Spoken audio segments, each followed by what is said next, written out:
โอ้รถสิ่งหลายแต่อยู่เพื่อนนี่นะ2 คันเลย3 คันป่าดูคือว่าหลายคันแต่ที่ใส่นั่นมาอยู่นี่ก็โอ้เห็นว่าอยู่นี่ก็งามหลายเป็นเพื่อนที่ออกแบบงามเป็นเพื่อนใหม่จ้าสบายดีรอจ้สบายดีโอ้ทายสบายดียามเสาร์เด้อเนาะตอนนี้เฮาก็อยู่เมืองนองเนาะอยู่เมืองดองอยู่ที่หมู่บ้านปะโต้ยเนาะบ้านปะโต้ยเนาะบ้านปะโต้ยเคยได้ยินบ่บ่แม่นบ้านกิโต้ยได้บ้านปะโต้ยบ้านปะโต้ยนี่เป็นชนเผ่าตะโอยเนาะอยู่เมืองนองก็มีชนเผ่าตะโอยคือกันนะมื้อนี้เฮาก็มานี่แหละนอนอยู่นี่เนาะนอนอยู่เพื่อนจันแก้วลูกเคยตะโอยเนาะพุ่นแหละจันแก้วคนเมืองอัสสะพรได้เป็นผู้ไทยมาเอาเมียคนชนเผ่าตะโอยแล้วเป็นเคยสู่เมียพร้อมเนาะนี่เพื่อนใหม่งามนะนี่รูปแบบเพื่อนโอ้นอนเมื่อคืนนี่นอนอยู่นี่เมื่อคืนนี่บ่มียุ่งมากวนได้พอเขาจูดยากันโยมแต่ว่านะเดี๋ยวสิพาหล่อลิ้นย่ำมือเสาด้วยภาพบรรยากาศเช้าวันนี้คนกำลังเริ่มไปเวียกไปงานเลยนะตื่นสวยอยู่โอ้เพื่อนสั้นบาน2 คนเท่านี้งามเลย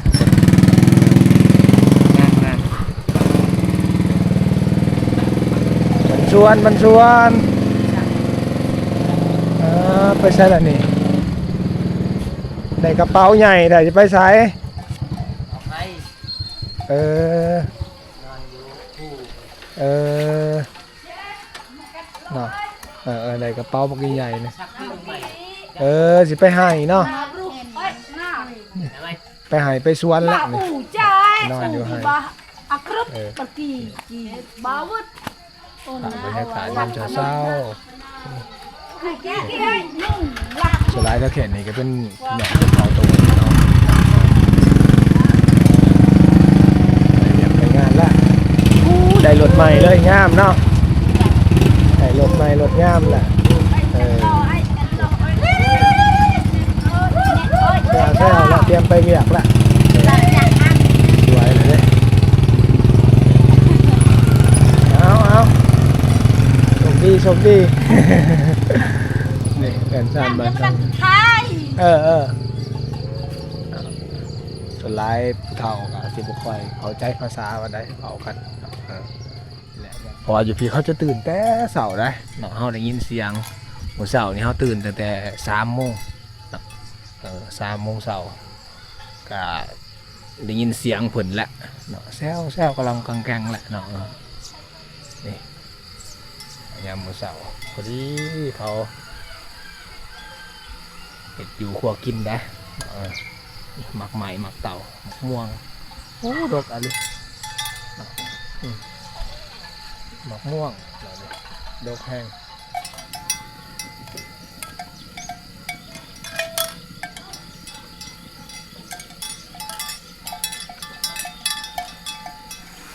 เพื่อนเป็นเขาจะบ่เห็ดชูงได้เพื่อนเขาส่วนไรก็เป็นเพื่อนใหม่นะแต่ที่เขาคนบ่เห็นแหละคนไปใช่แหละโอ้เป็นกองกองที่เป็นสายที่ย่านนี่กองเนี่ยบ่ได้ตั้มเลยนะมันนี่เนาะ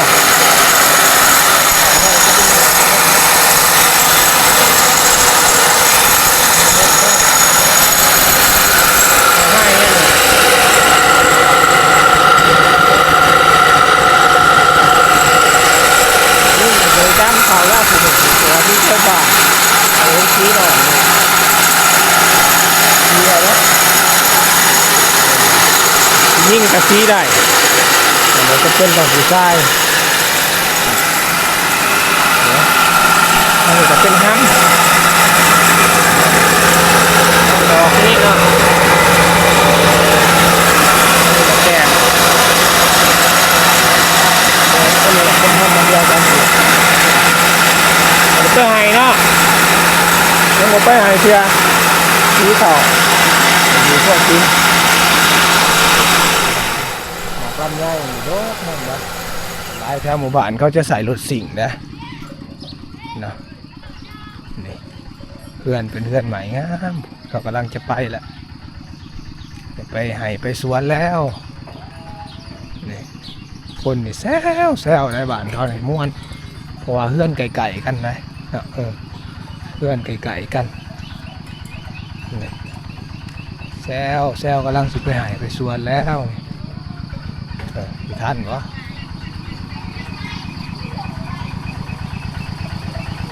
ปัดโอ้เตรียมจะไปหาไอ้สวนแล้วมันสวนตัวแก่ยังเต็มเลยนี่เครื่องนอนไห้เนาะสาวอันเนี้ยเต็มโหลดเลยมันแตกๆนะม้วนทักแล้วไก่บ่ไม่หายนี่ไก่บ่ไก่นี่กับไก่บ่แล้วไก่ผู้ปลูกข้าวหรือปลูกมันปลูกข้าวเลยเนี่ยว่าใช่ใช่ยังบ่แล้วอยู่เนาะยังปลูกข้าวอยู่ผู้เด้อครับไปครับไม่ให้เจ้าสักเข่าแบบน้ำเต้นเรียบร้อยแล้วไปแล้วโอ้ยนี่ยุ่งใจโดนนั่นไหมเอาซุปเปอร์นี่รอสุดเลยเยี่ยมแล้วเอาปล่อยไปเด้อปล่อยมาเด้อเยี่ยม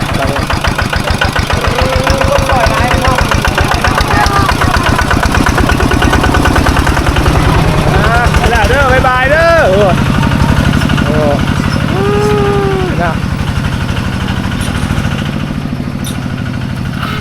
และไปให้พูดและนี่นี่เพื่อนซานบ้านซองเป็นเพื่อนใหม่เสียหลายเนาะอยู่ที่เป็นตาสะออนนี่แหละเพิ่นกำลังจะเห็นเพื่อนใหม่แล้วนี่เนาะนี่ใหม่นี่สะออนใหม่แปลนเลยเนาะงามหลายใหม่เต็มเหมือนเลยมันส่วนสบายดียามเช้ากำลังสิเห็นเพื่อนใหม่เนาะใหม่เต็มตารางเลยงามได้ยังเห็ดกินกำลังสิแต่งอาหารกินข้าวเสาแล้วเพราะว่าเตรียมสิไปให้นี่โอ้สะออนหมักใหม่เพิ่นเป็นหมักหมี่เป็นเบิร์ดเป็นหมักเป็นยังไงโอ้หั่นเห็นหั่นซ้อมแป้งเนาะเนาะเสืออามาเตยเครื่องอุปกรณ์เสืออะไรอุปกรณ์ละนี่เพิ่นสิต่างหั่นซ้อมแป้งรถเนาะจอดย่างวอเปลี่ยนย่างเนาะโดยแม่นแหละคักเนาะคักลายเป็นสร้างเนาะอันนี้สร้างเลยสร้างซ้อมแป้งเนาะจบสร้างมาบ่เฮียนสร้างมาบ่เฮียนมาสั่งอันนั้นนะสั่งรถถอกรถไทยรถซอกรถซิงนี่แหละมาหาเพิ่นได้เนาะแต่ว่าไกลเนี่ยได้บ้านเพิ่นบ้านปะโต้ยเนาะปะโต้ยน้อยบ้านตันโต้ยว่าซั่นเนาะเป็นภาษาชนเผ่า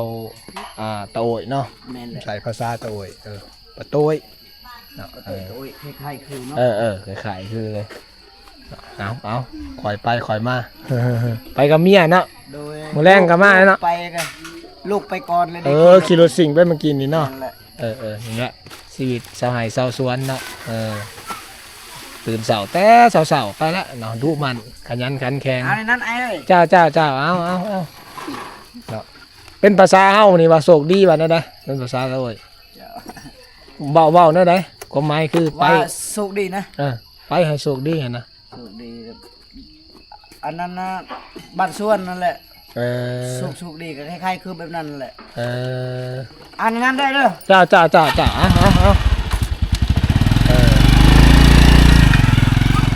อยู่นี่จะมีหวยเลยมีหวยแล้วก็มีสวนกล้วยงามเลยถือว่าอากาศนี่อุดมสมบูรณ์นะน้องๆเพิ่นหาบน้ำนี่ไปแล้วผู้หญิงนี่หน่อยก็หาบน้ำแล้วโอ้เก่งไรน้ำหวยนี่เขาจะตักไปกินนะนี่ แต่ว่าอยู่บ้านก็จะมีน้ำอยู่แต่ว่าน้ำมันจะเป็นน้ำอาบของเพิ่นได้นี่แหละจะเป็นท่าห้วยโอ้สั้นนี่แหละท่าห้วยไกลเติบได้แต่ละมือชาวบ้านเพิ่นนี่จะมาตักน้ำอยู่แล้วเต็มเบิดบ้านบางคนก็ไปให้ไปสวนแล้วก็ตักเอาน้ำอยู่นี่เลยเนาะกรอกเอาใส่กระตุกอย่างนี้นะนี่แหละท่าห้วยนี่เป็นน้ำนั่นนี่นะใส่กระตุกใส่ยังกับเปะไปหายไปสวนเลยนะอันนี้ก็เป็นสางเก็บเข่าเนาะของพี่น้องชนเผ่าตัวโอยนี่ก็เป็นอีกรูปแบบหนึ่งนะใจยาวใหญ่นะเนาะนี่ประตูนี่จะล็อกแนวนี้เลยแต่ว่าสูงค่อนข้างสูงนะใส่คันไดใส่กุญแจไว้นะมันจะเน็บดอกใหม่เป็นประเภทนี้ของเพิ่นนั่นแหละเนาะความเสือของเพิ่นแหละนี่กัดไว้นี่เสานี่จะเป็นเสาต่อแบบนี้เลยนี่เสาไม่ต่อไม่ถอนนี่แต่ว่าอันนี้นะไปเคยเห็นบ่อันนี้คือโรงศพเด้อจะเห็ดไว้นี่จะเห็ดกันไว้เลยนี่โรงศพนี่เนาะแต่ว่าเพิ่นจะเจาะเอาได้เนาะเจาะเอาเลยนี่เอาใหม่เจาะเอานี่เนาะเอาใหม่เป็นลำเลยมาผ่าเครื่องแล้วก็เจาะนี่ให้เป็นลวดลายอันนี้ใหม่บอลห้ามหิวอันนี้ออกความเสือของเขานี่การเห็นลงโซฟไว้นี่คือการเป็นการต่ออายุได้ผลวะเนาะให้ความเสือของผลเราต้องเห็นไว้เตรียมไว้บางคนก็ตอนยังมือเหือมีแห้งก็เห็ดเตรียมไว้นะเพราะว่าเขาหูแล้วว่ามือหนึ่งก็ต้องจากโลกนี้ไปนะเนาะเขาก็เห็ดไว้เลยเนาะเห็ดไว้เตรียมไว้อยากได้ขี้ลายอยากได้งามก็เห็ดเอาเองเลยนะเนาะเห็ดไว้เลยเนาะเพื่อมันจะบ่ยากคนอื่นนะเนาะเอาแหละคนไหวอยู่ในข้างเราเนาะบางคนก็ไหวอยู่ข้างเราบางคนก็ไหวอยู่ตารางเฮือนมันบ่เนาะเขาสิเห็นนะเนาะหลายๆเผาเขาก็จะเห็นมีแหละแนวนี้ตอนเสาร์เพิ่นยังบ่ได้ปล่อยงัวปล่อยควายนะยังผูกไว้อยู่แต่ว่าบางคนก็เริ่มไปให้ไปสวนแล้วแซวแล้วปลาหมากใหม่นี่อันนี้เป็นหมากลิ้นจี่เด้อนี่งามเลยดกเลยมันจะเป็นห้องน้ำเนาะเป็นห้องน้ำบอนกอกงัวเพิ่นตัวนี้กันฝนเพราะอันนี้เป็นเพื่อนเก่าของเขาแหละเนาะบางคนก็เสาร์นี่เขาก็ตื่นแต่เสาร์อยู่ได้แต่ว่าหูบ่เขาตื่นแต่เสาร์แต่ว่าเขาโบทันคนนะเพราะว่าเพิ่นไปซักเขาให้แต่เสาร์มืดกูได้เพราะว่าช่วงนี้แหละเขาซักเขาให้ออกให้พุทธิเอางัวออกไปเลี้ยงน้ำเลยเนาะอย่างงัว2 ตัวเนาะเสาร์นี่ออกให้ไก่บ่ให้หลังสู่ฝ่านาสู่ดินนะเนาะเฮ็ดเวียกเฮ็ดงานตื่นแต่เช้าไปละตอนแรกกับค่ำครับ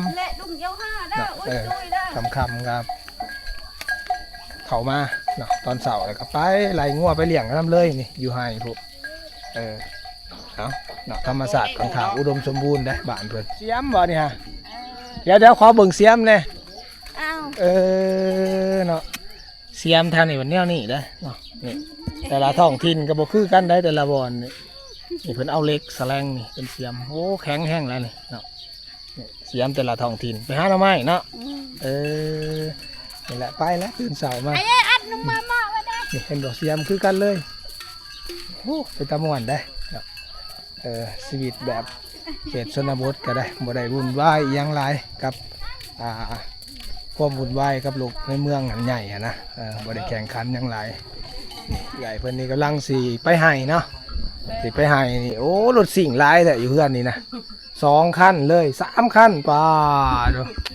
คือว่าหลายคันแต่ที่ใส่เนาะได้เบิดแล้วนี่ฮะเนาะแพงได้รถสิ่งนี่ก็ราคา บ่ได้ถูกได้นี่เนาะประมาณซื้อนี่ประมาณเท่าใดนี่ จักแล้ว เป็นเงินนี่ฮอดบ่ร้อย ฮอดเอ้ย โอ้จักร้อย จัก108โอ้180ล้านป่าตัวเนาะนี่ ยังบ่จบเลย2คัน ยังบ่จุบบ่ดาวเอาวะ เออ จ่ายปีละเท่าไหร่ปีจักล้านจ่ายเขานี่ จักแล้วเฮาก็บ่ฮู้จักนำลูกเลย เนาะโอ้ป่าตัวเนาะนี่ขักสุดเลยนี่เนาะนี่เนาะเพิ่นดาวเอาเนาะดาวมาจากหารแห้งเด้เนาะเพราะว่าเขาเฮ็ดเวียกแก่มันบ่เนาะแกมันแก่ใหม่ก็ได้นี่เฮ็ดเวียกเต็มที่เลยเนาะแห้งเด้รถอันนี้ปีนผู้ได้สบายเลยนี่3 คันนี่ลูกชาย3 คนบ่นึกได้ 3 คน 3 คนกับ3 3 คนกับ3 คันบ่โอ้ผักนี่นางหน่อยก็ไปแล้ว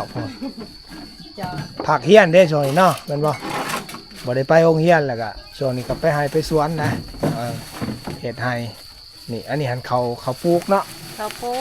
ไปแล้วก็ซักเนาะ เออ เพราะว่าแท้นี่บ่มีหน้าเด้เนาะ บ่มี มีแต่เฮ็ดไห้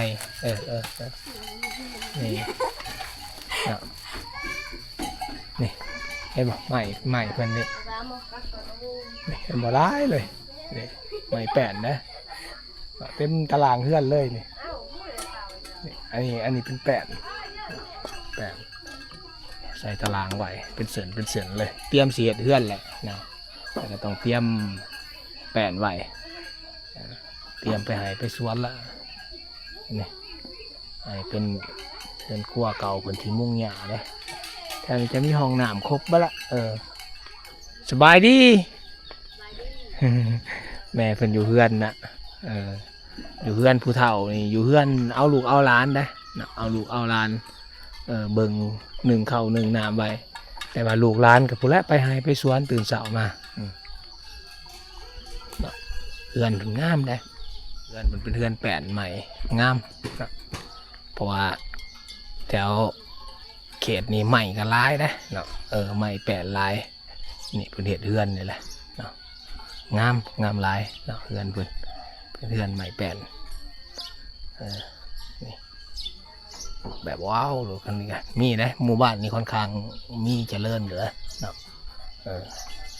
นี่เนาะบางคนก็แขนนี่เนาะโอ้งามเฮือนเพิ่นนี่เบิ่งข่อยเห็นแล้วนี่ ข่อยก็บ่เข้าใจความหมายเด้เนาะอันนี้เป็นอาจจะเป็นเหตุอย่างบางอย่างแหละกับความเสื่อเป็นแหละเนาะเหตุผีเฮือนประมาณนี้แหละเนาะเป็นเฮือนเก่าเฮือนแก่ประเทศเอาเนาะนี่แหละเมื่อเขามาส่วนบ้านก็จะเห็นอีกเงินบ้านอื่นๆที่เอาไปเนาะอยู่นี่ก็จะมีสางเก็บเข่าคือกันนะแต่ว่าเราเข่าอยู่นี่จะเห็ดสูงนะเนาะจะเห็ดสูงจะเห็ดสูงอยู่นี่เนาะนี่เนาะสูงใหญ่นะเนาะสงสัยเพิ่นได้เข่าหลาย เนาะถ้าเขาได้เขามีเข่าลาวเข่าหลายเนาะถ้าเขามีเข่าหลายเขาก็จะเห็ดสร้างเก็บเข่าใหญ่นะนี่แหละสร้างเก็บเข่าเพิ่นใหญ่นะนี่โอ้หลังนี่งามเลยนี่เนาะเป็นเสานี่งามเลยเสาบ้าใหญ่เลยนี่เห็ดแบบดังเดิมเลยเนาะแบบเจาะเอาเลยก็ใส่ใหม่ตอกรีมเอาได้เนี่ยเนาะสีใหม่ลายมือแต่ละท้องถิ่นแต่ละเขตก็แตกต่างกันเนาะนี่โอ้ต่อวิธีต่อเสาได้งามหลังแต่ว่าเป็นสร้างเก็บเขาโบแมนเฮือนทรายโสดได้เนาะแต่ว่าถ้าอยู่ภาคเหนือนี่จะเป็นเฮือนทรายโสดเฮือนสาวโสดแต่เราอยู่นอกป่านชุ่มกันแนวนี้ได้แต่ว่าอันนี้โบแมนเฮือนสาวโสดเนาะเฮือนทรายโสดได้แต่ว่าเป็นสร้างเก็บเขาเนาะเหล่าเขาเห็นปะอันนี้เขาใส่กันหนูเนาะจะตอกไว้ เอาสังกะสีตอกกันไว้นี่คือเห็ดกันโนนะเอาลีนอันนี้ใส่นี่เพื่อป้องกันหมดนะป้องกันหมดตัวนี้เพื่อบ่ให้หมดขึ้นไปเก็บเอาเขาเข้านะอันนี้เป็นหินเนาะบางที FC ฝั่งไทยหลายๆคนก็ถามมาตลอดได้เป็นหยังคนแถวลาวเนาะแถวเศษชนบทเขาสร้างเฮือนเขาก็ต้องเอาหินร่องนี่เอาหินห้อง1เนาะเพื่อป้องกันดินสุดเนาะดินสุดเด้2เพื่อป้องกันเสานี่จะบ่ผุพังง่ายนะ3ตั้งระดับน้ำเนาะตั้งระดับน้ำนะให้เฮือนมันเถียงมันเพียงนะเขาก็เอาหินนี่มาปรับเอานะแต่มี FC บางคนก็ถามหลายๆคนว่าโอ้เขาตั้งเมื่อลมพายุเกิดขึ้นนี้มันบ่ล่มบ่เนาะเนาะกาแถวเขตนี่เนาะกับบ่ค่อยมีลมพายุเนาะกับบ่ค่อยมีพายุก็มีพายุหน่อยอยู่มีพายุหน่อย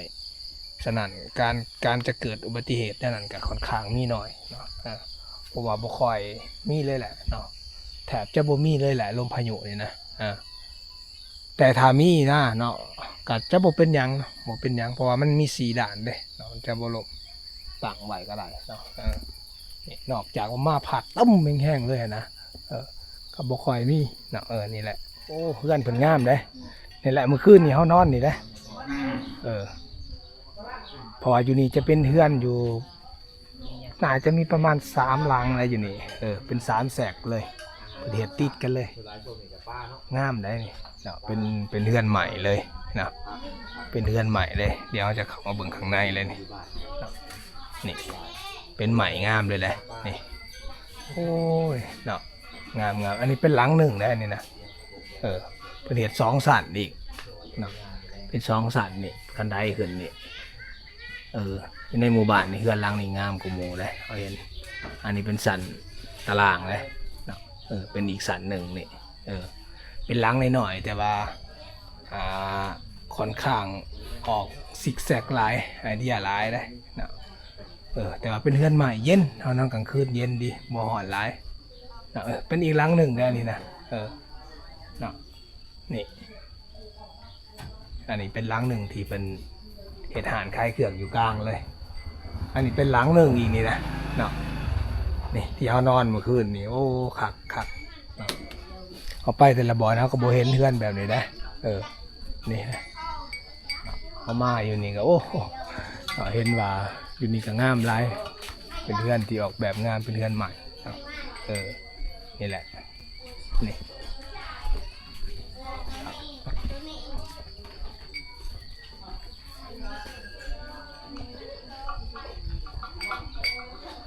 เพราะว่าแถวนี้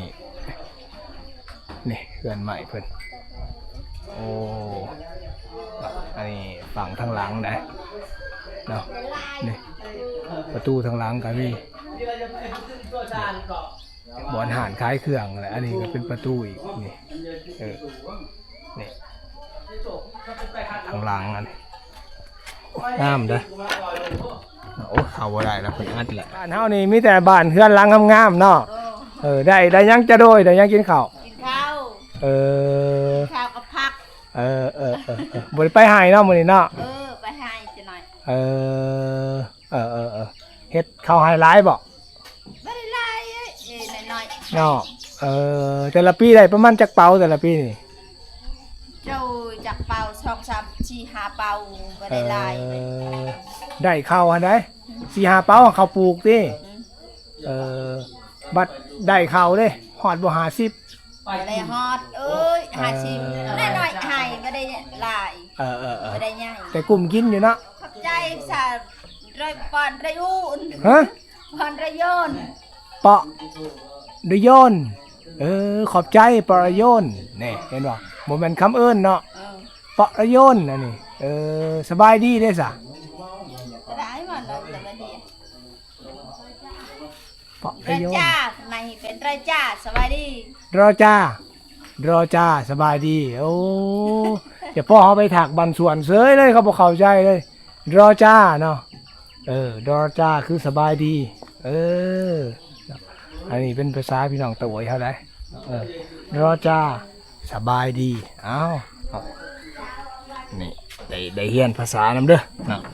เอามือละคำ2คำเนาะนี่เข่าทางหลังเอาเนาะนี่แหละเพื่อนทางหลังคนนี้โอ้งามได้เป็นเพื่อนใหม่สอบเสิร์ฟเลยนี่อันนี้เพื่อนใหม่เพื่อนนี่ออกแบบโอ้ขากลายเนาะงามนี่เนาะบุเป็นเพื่อนดินได้เป็นเพื่อนดินนี่มีแต่ปูผืนซื่อๆแต่ว่าเพิ่นใส่แป้นใหม่เลยนี่เพื่อนครัวเนาะเพื่อนครัว